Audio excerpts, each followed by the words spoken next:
pós-modernizada, ou seja, a teoria crítica, e é isso que dá nome à pesquisa, ela prevê um estudo do conhecimento no qual o conhecimento tenha um caráter emancipador, ou seja, a gente acredita no potencial emancipador do conhecimento.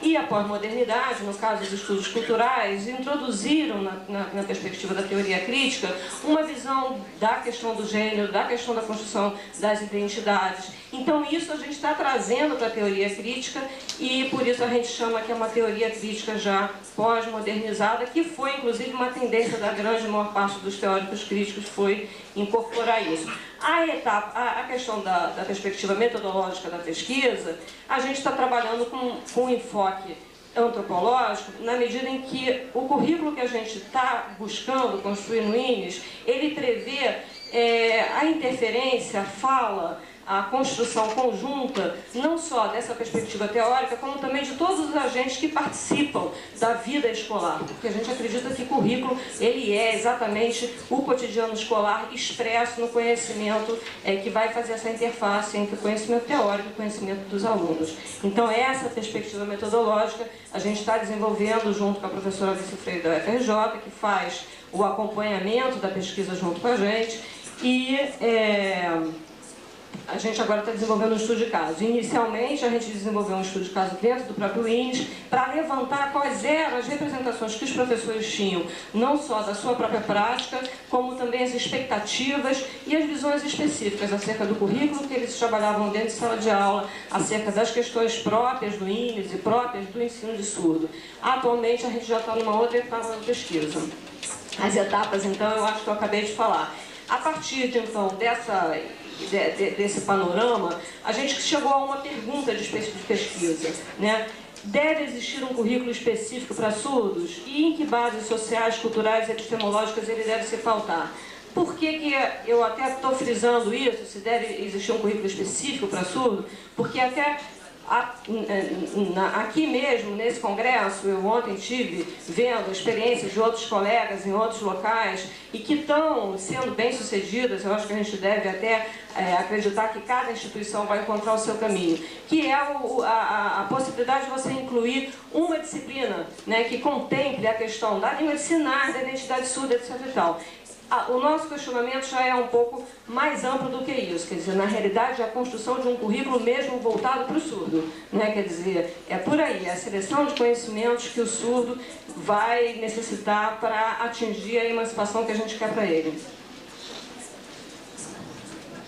Então, o enfoque teórico eu já falei, a gente está trabalhando com a perspectiva da teoria crítica, o metodológico também, a gente está trabalhando com o estudo de caso, baseado numa perspectiva antropológica. E aí a questão do currículo, que eu achei importante a gente frisar, que os estudos do currículo hoje em dia, né, já, enfim, a partir da nova sociologia da educação, contempla que o currículo, primeiro, isso que está ali no quadrinho, né, ele teve o seu significado modificado ao longo do tempo. Quer dizer, anteriormente se encarava o currículo como uma mera seleção de conteúdos e disciplinas que você tem que ministrar. Na realidade, hoje em dia a gente já percebe que o currículo deixou de ser um elemento inocente, neutro, de transmissão de conhecimentos, que ele está implicado com relações de poder, transmite visões particulares e interessadas do mundo e produz identidades individuais e sociais particulares. Ou seja, a gente sabe, a gente acredita, a gente tem pesquisa que comprova que o currículo que a gente aplica nas nossas escolas vão sim interferir na produção das identidades daqueles sujeitos que estão sendo submetidos a esse currículo. Daí a necessidade da gente, primeiro, ter esse trabalho teórico que a gente está realizando e ter essa perspectiva metodológica do trabalho de campo para a gente poder juntar todos esses atores sociais nas representações curriculares que a gente quer construir. Uma das coisas que faz parte desse cenário dessa pesquisa, como eu falei para vocês, é a questão da pluralidade cultural que está impressa nos parâmetros curriculares nacionais. Só que a gente está tentando fazer uma superação da perspectiva dos parâmetros curriculares nacionais, na medida em que a gente acredita que a perspectiva que está sendo vinculada através dos parâmetros é uma perspectiva que não é a perspectiva crítica que a gente quer. A pluralidade cultural que está impressa nos parâmetros curriculares nacionais, ela prevê uma certa assimilação de uma cultura minoritária contrária a uma cultura dominante. Existe uma aceitação, uma assimilação de uma cultura diferente ou de um processo cognitivo diferente. Então, é isso que a gente quer enfatizar quando a gente fala multicultural crítico. E quando a gente fala multicultural crítico e bilíngue, também é um bilíngue, né? A gente viu inúmeras pesquisas aqui e explanações que estão trabalhando com a perspectiva bilíngue. Aqui a gente vai frisar só o sentido de que a gente acredita num bilinguismo que não veja a língua, no caso, a língua de sinais, meramente como um instrumento de aquisição da língua portuguesa. Essa transparência é essa questão que eu estava falando antes para vocês, dessa perspectiva multicultural crítica, né? Quer dizer, pode passar, a gente já mais ou menos suplantou isso. A gente fez inúmeras perguntas no INES, quando a gente entrou nessa primeira etapa da pesquisa, de pegar as representações dos professores, né? Eu não trouxe todas, porque não daria tempo, eu trouxe apenas algumas falas, não sei nem se vai dar tempo de passar todas.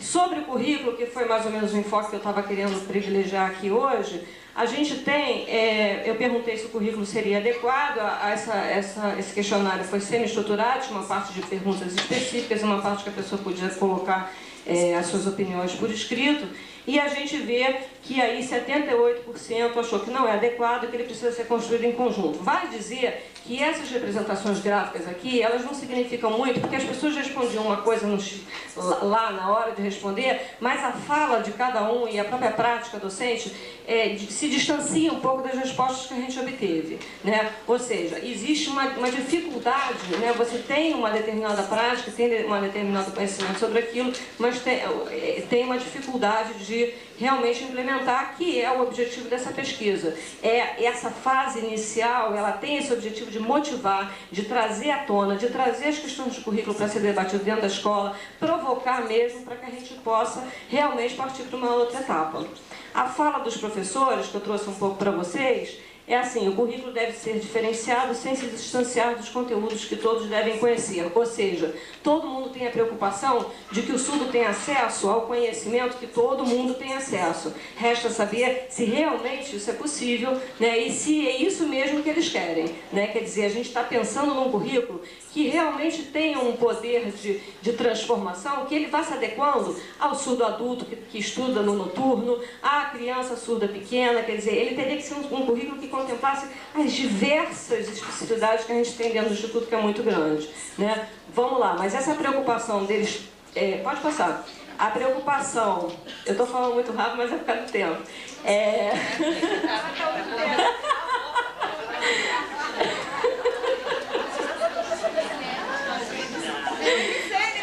Tá bom. Vou diminuir. Mas é que eu tenho 6 minutos ainda mais, depois do 5 ficou. Bom, olha só o que surgiu também. Eu só gostaria de enfatizar que o respeito às diferenças não implica em adaptações curriculares ao que é considerado oficial. Creio que num passado não muito distante, esse respeito à diferença foi interpretado de modo tão equivocado que acabou por isolar o surdo e também seus professores e um gueto... Olha pra cá que você tá... Agora foi demais, Fernanda. Agora foi violento. Vamos lá, há um gueto medíocre de pouquíssimo acesso à informação geral e à cultura e o conhecimento. O mais importante que eu quero dizer é o seguinte: existe uma preocupação latente entre todos os professores de surdos, né, de que ele não perca o acesso ao conhecimento. E as adaptações curriculares que a gente realiza dentro da nossa sala de aula, né, que a gente sabe que na realidade torna o ensino muito precário, né? Então a gente quer, na construção de um currículo próprio para surdo, talvez a gente consiga superar esses obstáculos. Passa essa outra fala, porque é muito grande, e aí a gente está com 5 minutinhos só. Não, pode passar. Essa questão da escola inclusiva é uma questão que está... pode passar, as falas também. Essa questão da escola inclusiva é uma questão que está sendo posta no INES de uma maneira muito latente agora, porque se a gente está pensando em criar um trabalho pedagógico da construção de currículos específicos, como imaginar um currículo específico para surdos em escolas regulares, né? Como contemplar um ensino diferenciado em escolas regulares. Então, essa é a segunda etapa da pesquisa, que eu estou entrando agora em 2 escolas, uma pública e uma privada no Rio de Janeiro, para observar os alunos surdos incluídos em sala de aula, né? Na realidade, a minha observação não é só em relação à inclusão deles, social, mas é também a relação deles com o currículo, com o conhecimento. Porque, na realidade, a gente quer ter em mãos uma série de dados, né, para que a gente possa ter argumentos para lutar por esse ensino diferenciado. Então, essas primeiras impressões é que eu estou trazendo para vocês agora. O olhar que a gente está tendo, eu já falei, que é um olhar que vai estar voltado para a questão do currículo, né, esse dentro das escolas regulares. Pode passar.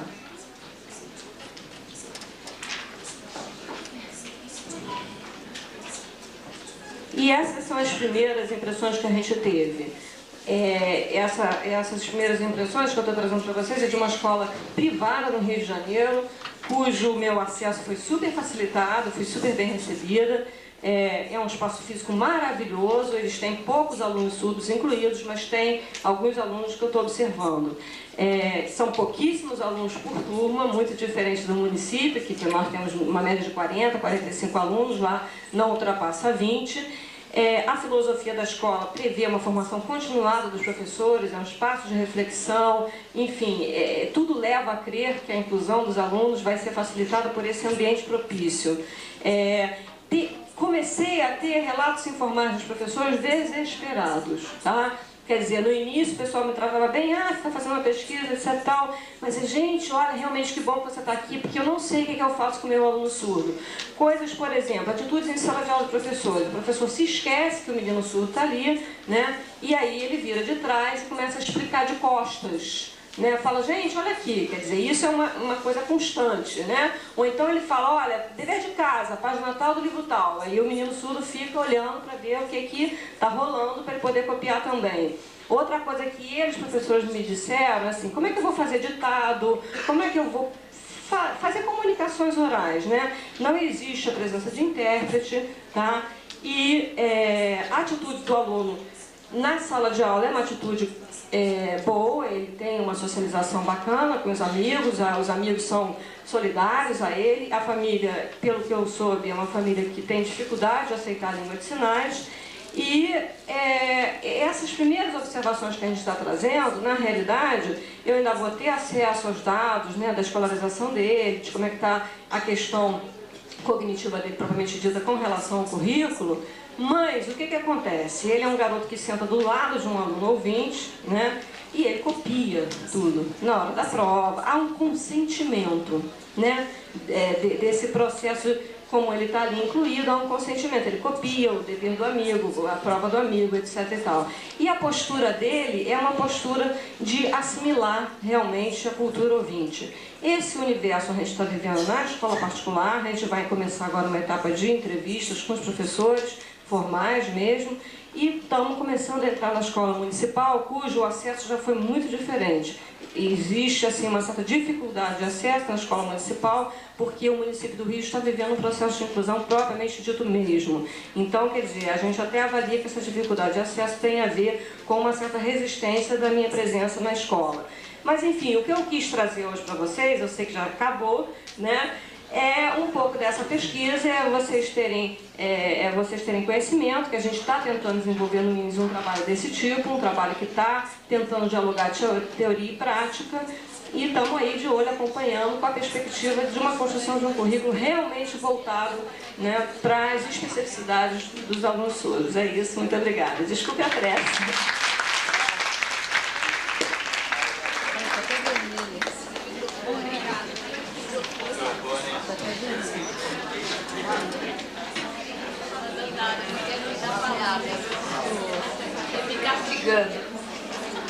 Bom, agradeço a Monique, chamo a Cristina Lacerda, que vai falar sobre a criança surda e a língua de sinais no contexto de uma sala de aula de alunos ouvintes, as relações entre professor, intérprete e aluno surdo. A Cristina é da Unimep de Piracicaba. Obrigada.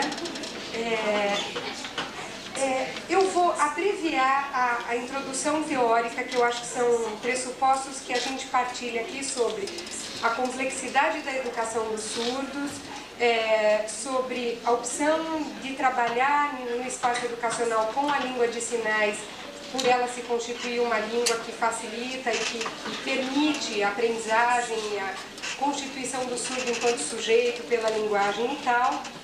E vou contar um pouquinho mais diretamente do meu trabalho para abreviar e para poder falar um pouquinho do trabalho que eu acho que é o primário, que é o que eu tenho para trazer para vocês.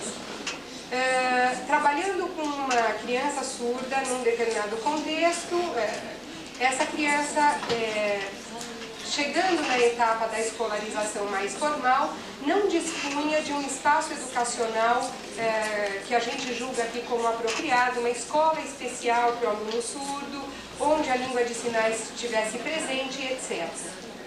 E na região onde esse menino mora, o que se colocou como alternativa foi, como uma alternativa viável, foi ele frequentar uma escola regular, uma escola para alunos ouvintes, com um intérprete. Então esse garoto era usuário de língua de sinais, ele, numa escola regular, sem o intérprete, seria uma coisa completamente complicada, que eu acho que isso a gente partilha todo mundo aqui, quer dizer, num ambiente onde só fosse usado o português oral.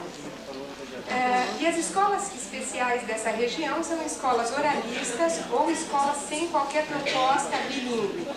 Então, eu estou dando essas explicações para dizer que eu não penso que este seja o melhor modelo educacional, mas naquele momento, para aquela criança, essa foi uma proposta educacional possível.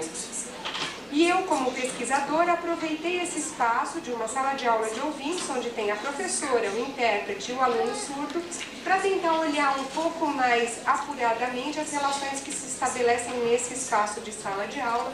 E o que mais me interessa é qual é o papel da língua de sinais, ou o que está acontecendo com a língua de sinais nesse espaço de ouvintes e do aluno surdo.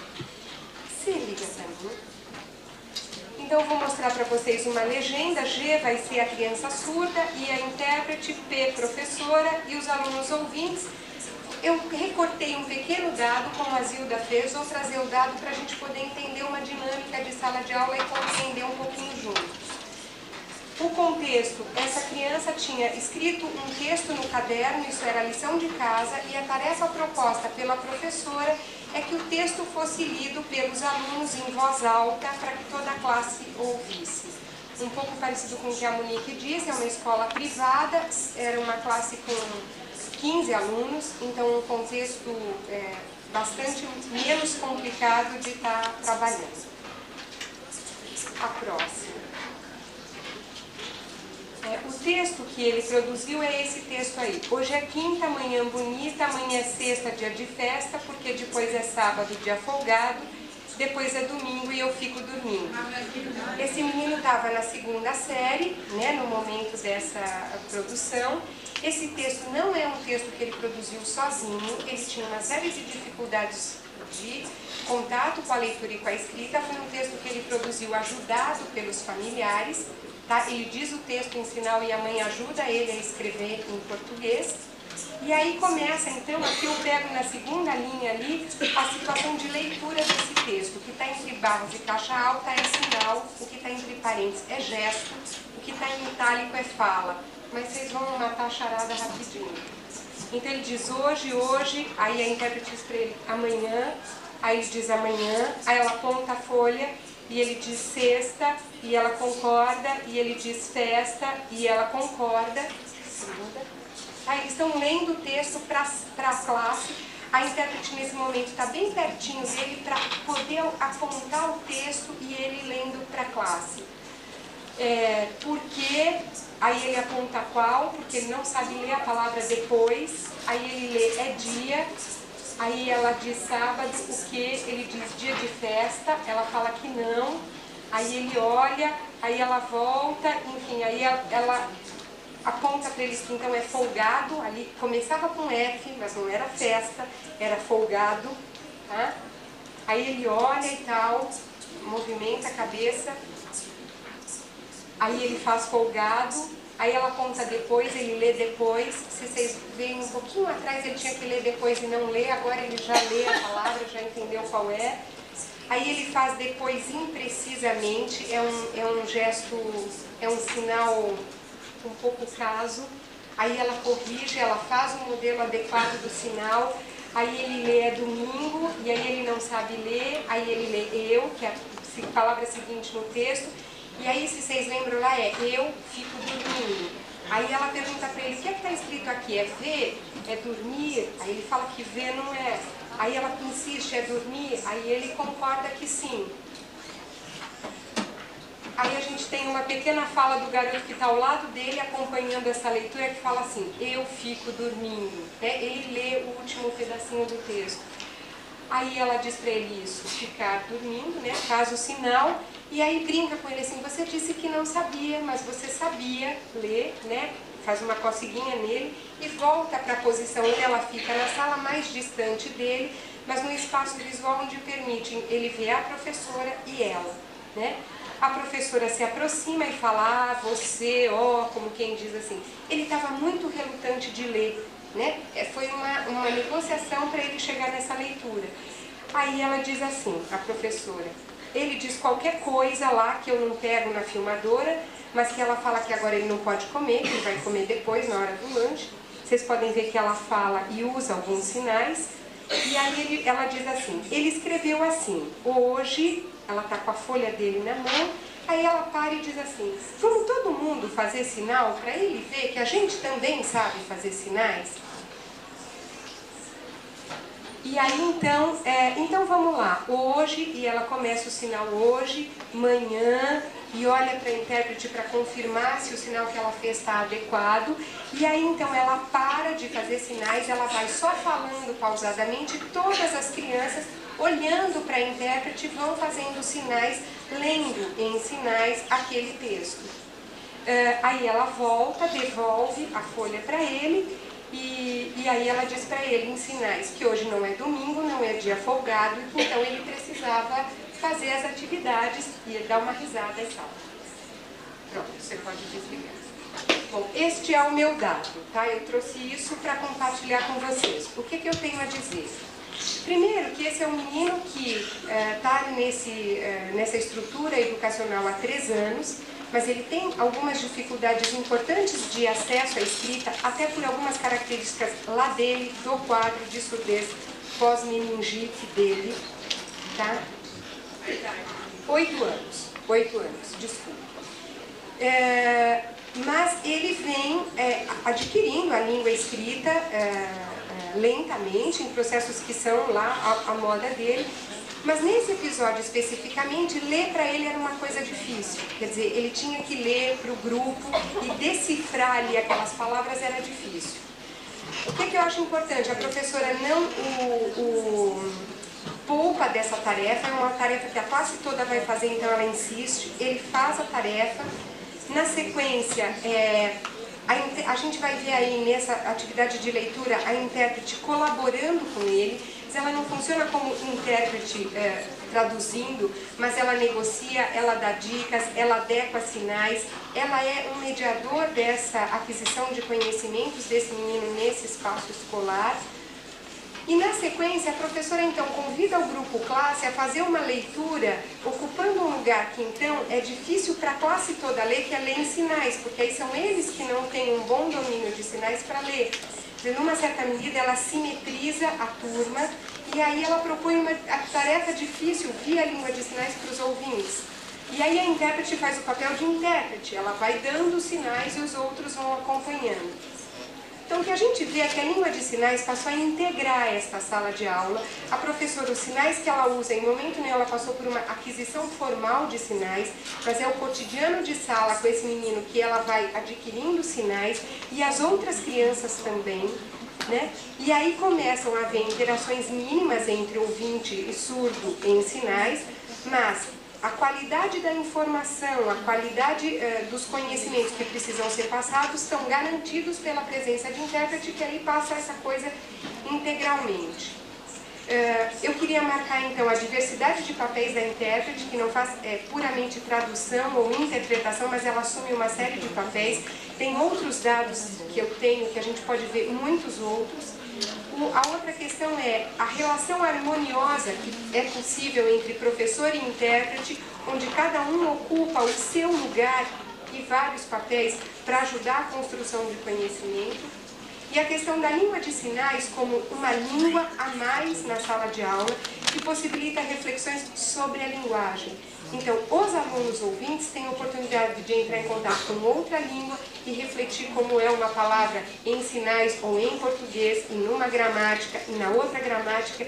E isso tem gerado, a gente tem dados que mostram isso, reflexões sobre linguagem também nos ouvintes, não só no surdo, né?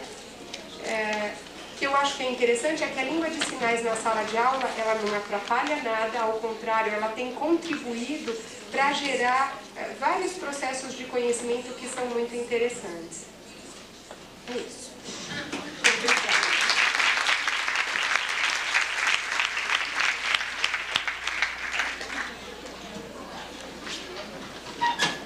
Obrigada, Cristina. Eu chamo a última apresentadora, que é a Marli Bittencourt, da Universidade Federal de Santa Maria, que vai falar sobre integração escolar dos surdos. É possível reinventar?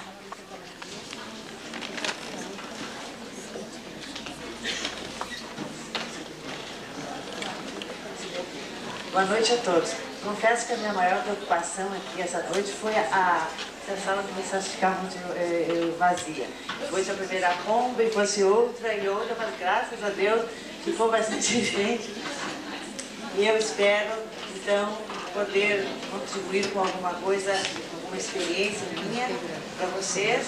E serei breve, nós temos 10 minutos, em seguida tenha outro trabalho.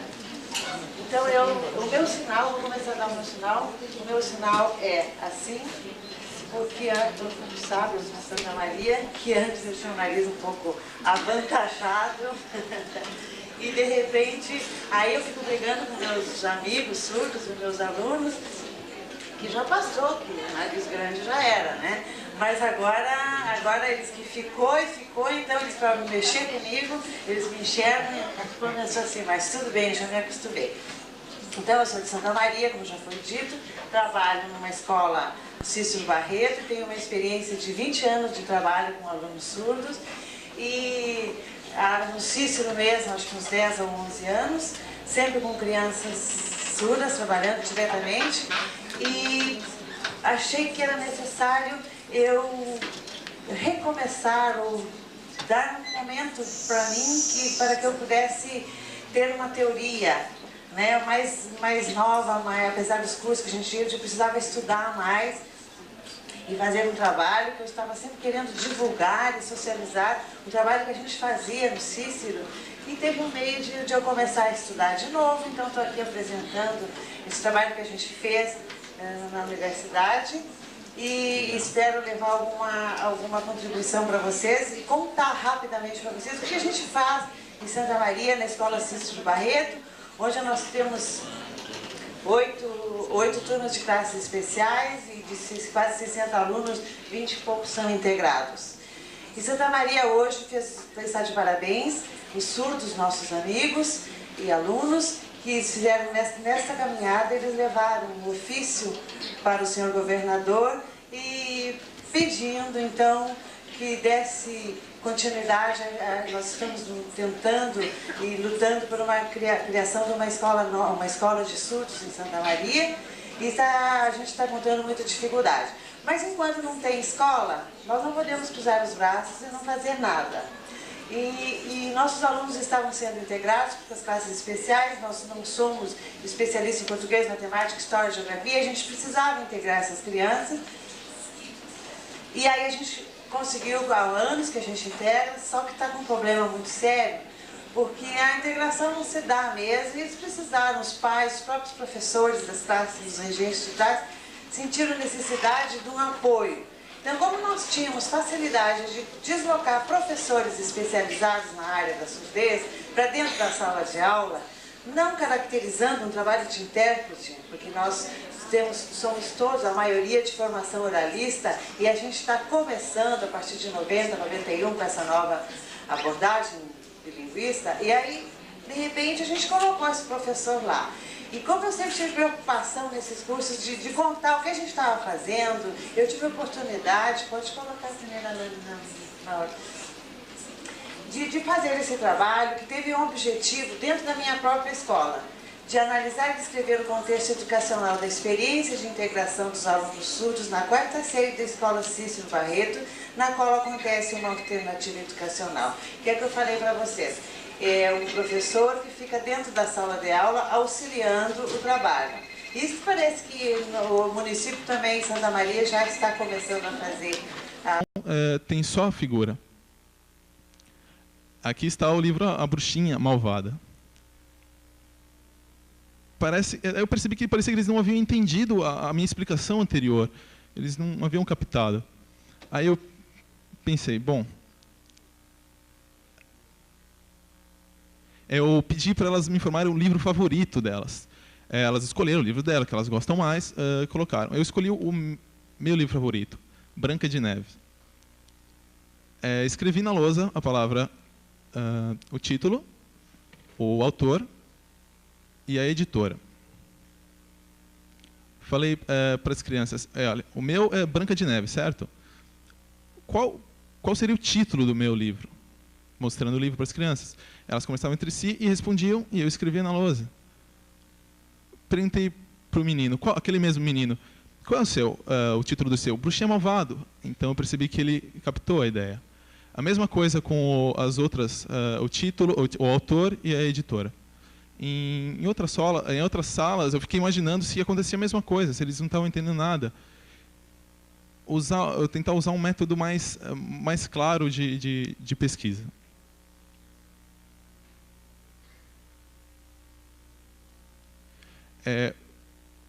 Os tópicos de conteúdo do programa do IB são divididos em 3 grupos, né? 1ª, 2ª e 4ª série.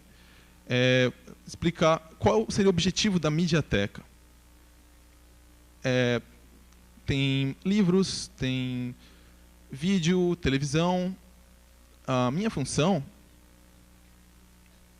o exemplo, né, que aconteceu comigo uma vez, lá na escola em Sullivan. As crianças perguntavam para mim, você é surda? Professora? Não. O que você faz aqui? Quer dizer, bibliotecária? Como assim? Livros? Como assim? Aí eu tinha que explicar para a criança qual era a minha função e ela entendia qual seria, né? Esse segundo ponto eu já expliquei anteriormente no exemplo da Branca de Neve. Terceiro, assuntos, né? Eu vou dar um exemplo. Um menino pequeno eu pedi para procurar a palavra eleição. Ele respondeu tudo bem, e eu fui fazer outras coisas, né? Aí eu fazia outras coisas, e de repente eu vi a criança, o menino, ele estava virando folha por folha. Eu olhei e falei, eu fui conversar com ele, perguntei, você não está procurando a palavra eleição? Você pode ir ao índice direto, não precisa ir folha por folha, para saber onde está.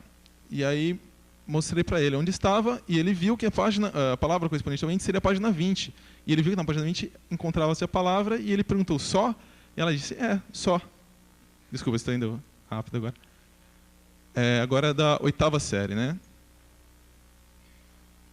O primeiro e o segundo já explicados. Os terceiros seriam os tipos de materiais, né? Eu dividi, certa vez, materiais pelo dicionário, por lista telefônica. Expliquei para as crianças a diferença entre esses materiais. E elas entre si conversavam e abriam e ficavam curiosas e trocavam ideias e acabaram percebendo, né?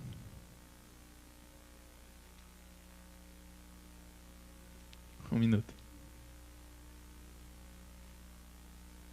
Eu acho importante o surdo ter a formação, esse curso de IB, porque para ele saber como acessar a informação, para ele se tornar mais, se fortalecer, desenvolver seu próprio se tornar indivíduo.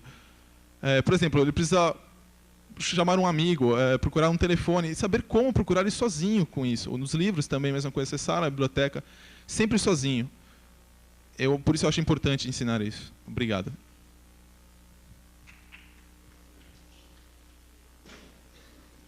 Agradecemos aos professores da Universidade de São Paulo pela sua apresentação. O terceiro trabalho a ser apresentado hoje é o de Trudy Schaffer e Ronice Quadros.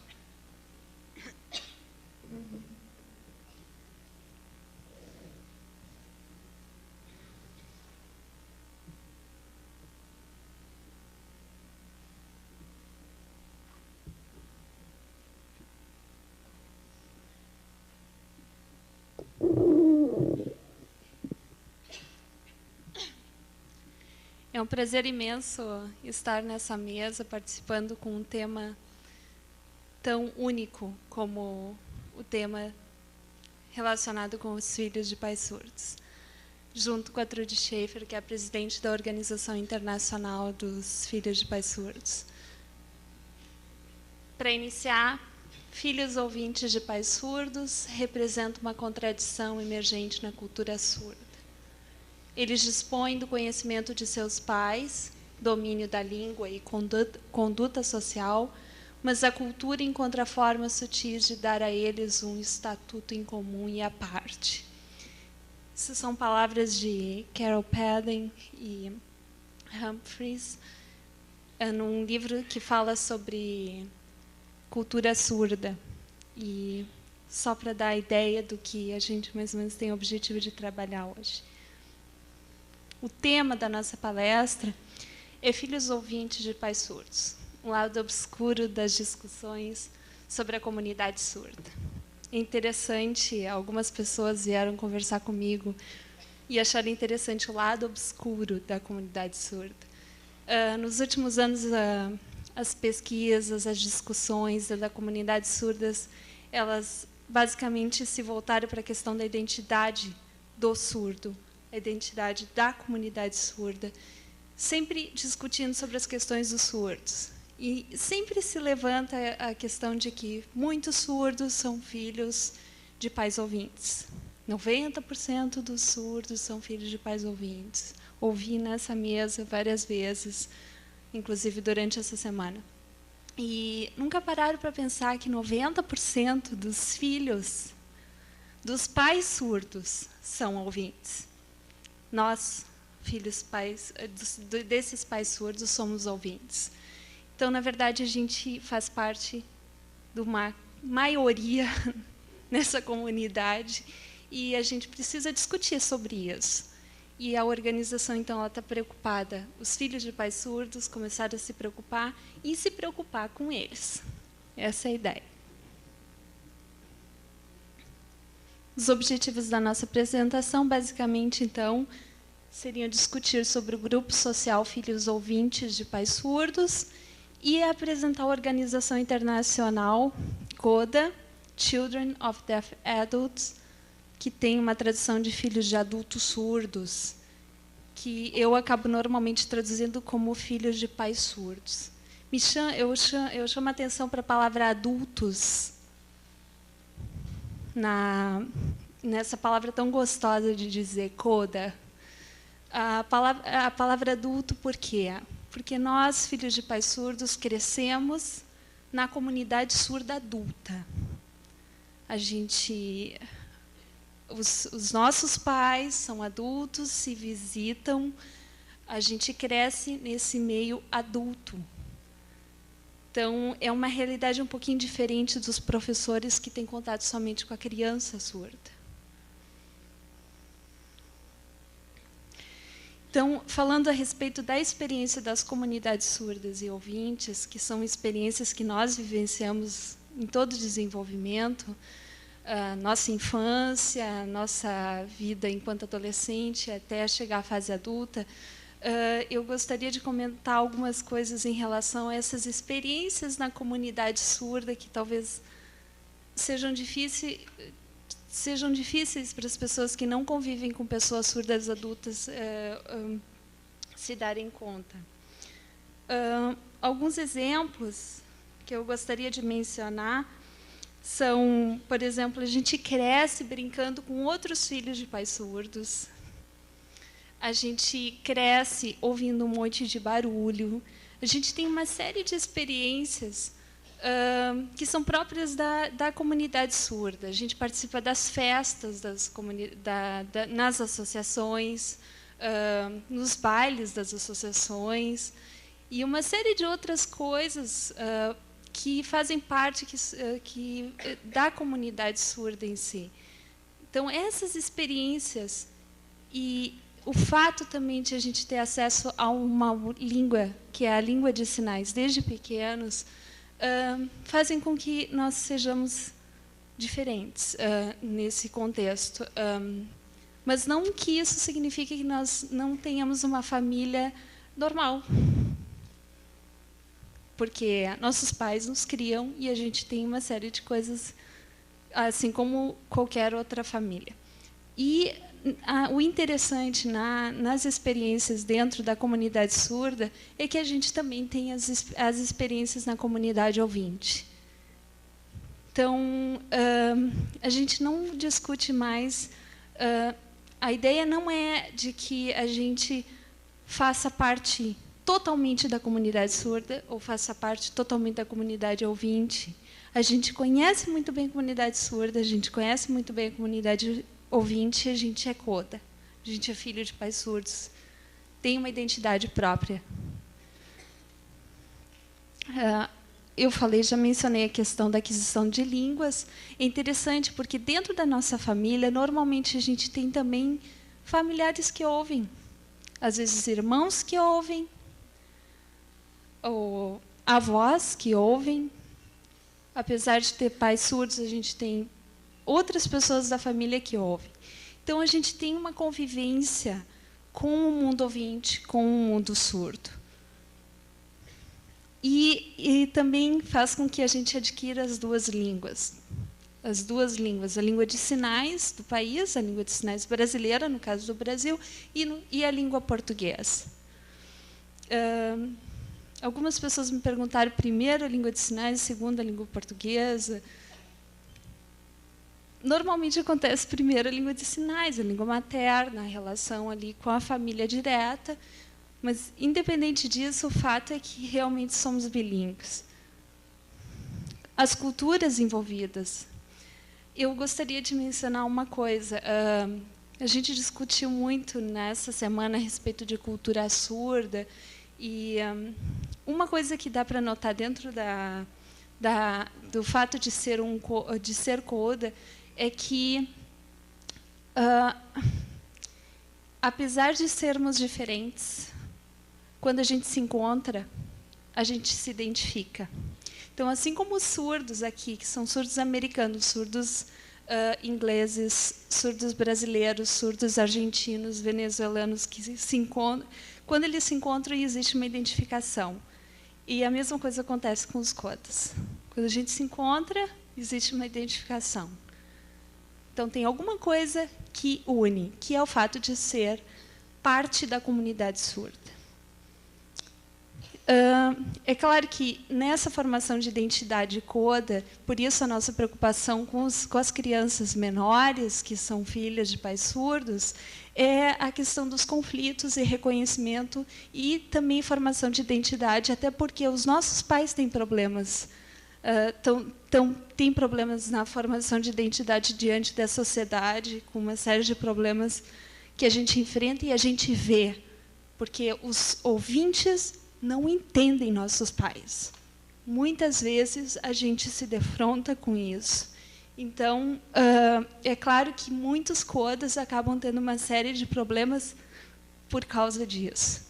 Então, é uma coisa que a gente tem uma preocupação de consolidar a identidade coda, enquanto filhos de pais surdos, dentro de uma comunidade que é tão rica e nos traz tantas coisas lindas, maravilhosas, que, por exemplo, a língua de sinais. Eu gostaria agora que a Trude falasse da organização CODA.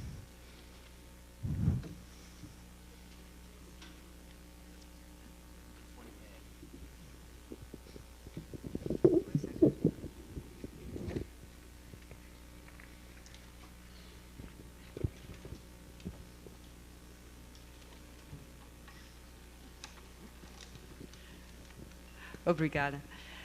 Good afternoon. It is a pleasure for me to be here with you this afternoon to talk with you about something that is very close to me and something that I believe is very important. As Hunisi has said, in the past 15 years or so, there has been a phenomenon which began in the United States, but which has spread across the world, of children who themselves are adults, who were born in families where their parents were deaf. This organization started in 1983 and was founded by a woman by the name of Millie Brother from California.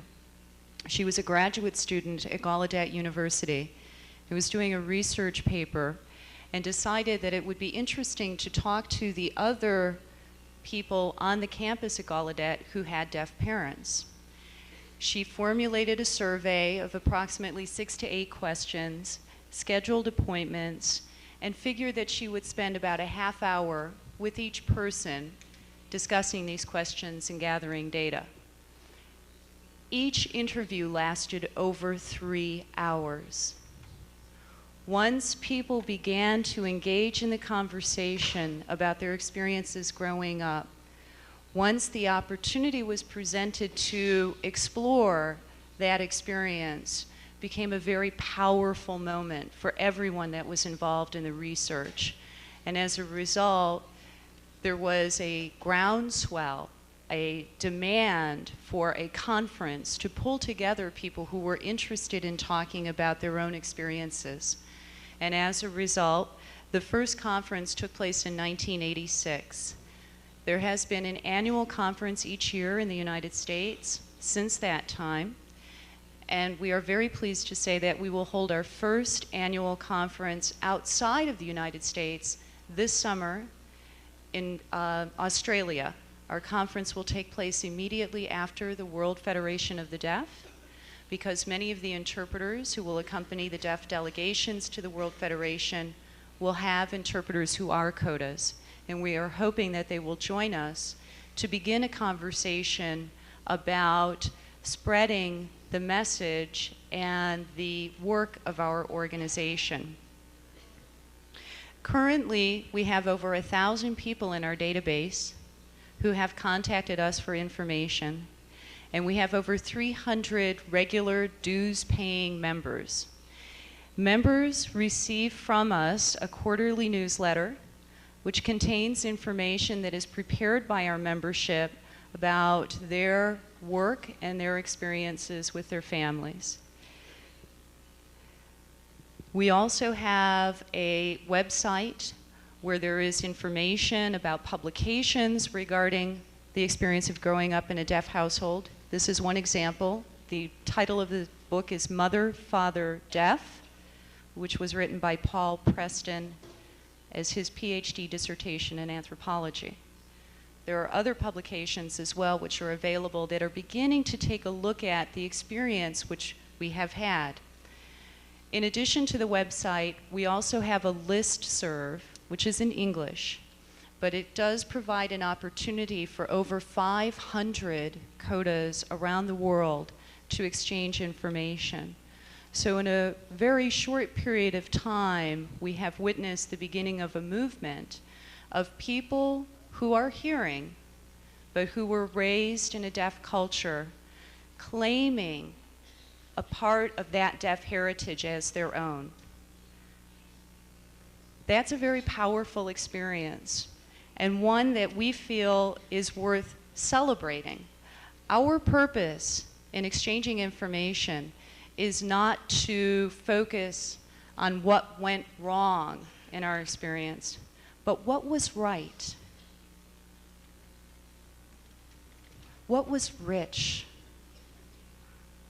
What was extraordinary about our experiences growing up? And there were many things that were. And what we have tried to do is to create a place where we can celebrate that heritage, to celebrate our language, to celebrate our stories that were our parents' stories and are also our own. Sometimes deaf people wonder why we have chosen to create this organization. And the best analogy that I can share is that we are like a deaf club. CODA has created a place where people who have had a common experience can come together and celebrate that experience.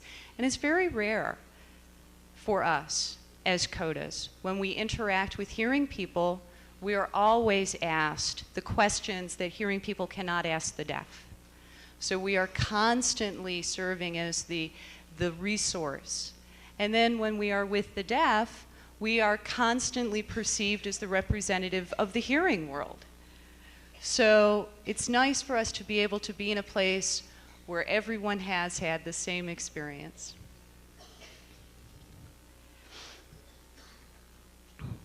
One of the things that we also are able to do that I think is very powerful is that we are able to provide support to each other.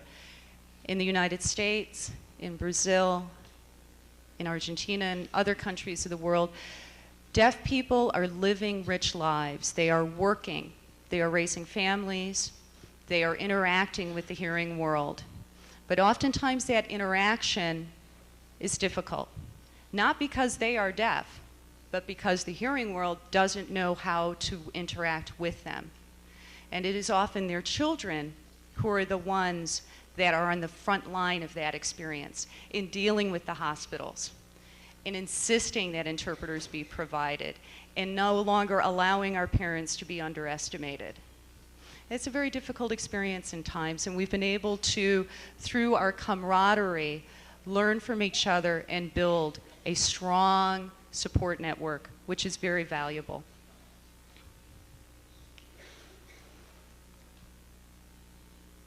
Our goals are to provide a place for contact and to celebrate our heritage, as I mentioned. One of the things which we have now instituted is a special day which is observed around the world, which is Mother, Father, Deaf Day. These are this is one day per year where we take a moment to acknowledge our parents, much like a Mother's Day or a Father's Day. This day will occur this coming Sunday. It's the last Sunday in April, and we encourage all CODAs to take a moment to send their parents a letter, to take their parents out, to call them, to tell them that we appreciate everything that they did for us. We appreciate them for the language that they have given us. We appreciate them for this visual environment that they have shared with us. We appreciate the history that they have given us. So I encourage any of you who are here today who may be a CODA to call your mom on Sunday. It's very important. One final observation that I'd like to make is that there is a relationship between this discussion and bilingual education, and that is if deaf children are raised with a strong sense of identity, with a rich language, with a strong sense of who they are and their capabilities, they then become strong parents, contributing members of society, and can encourage those that they give birth to go out into the world and do great things. Just one statistic that I will share with you, we've done an informal survey of our membership to find out the kind of work that they do, the kind of education that they have had. And I'm very pleased to tell you that over 85% of our members are professionals. And more than 50% have college degrees. So deaf people are doing something right, notwithstanding all of the obstacles that are placed in their way, from their educational experiences, from their employment experiences, from their familial experiences. Somehow they have the resourcefulness to live rich lives and to give rich lives to their children. Thank you.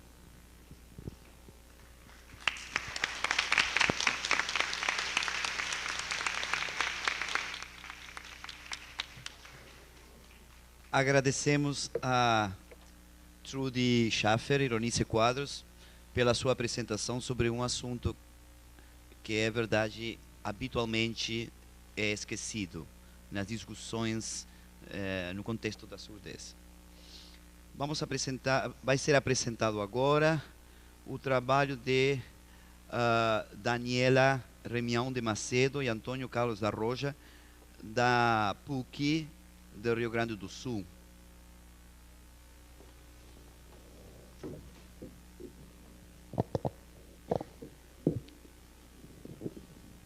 Boa noite. É um prazer muito grande poder estar aqui hoje, participando dessa troca de ideias e experiências.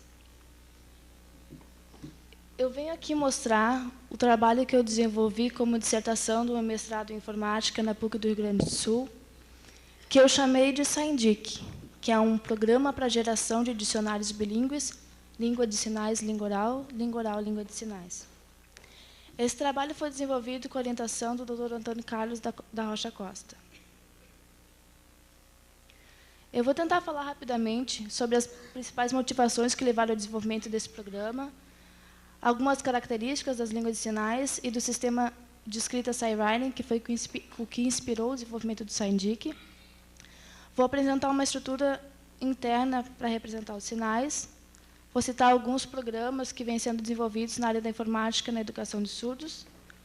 Vou mostrar o sistema ScienDic, as contribuições que se espera com a utilização desse sistema e alguns endereços para contato via internet.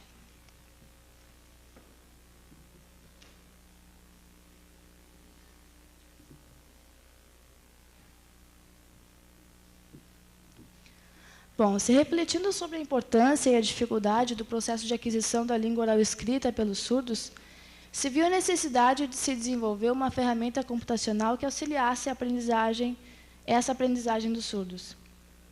Além da escassez de softwares educativos orientados às pessoas surdas com interfaces adequadas, outra motivação que levou ao desenvolvimento do ScienDic foi a inexistência de dicionários que relacionam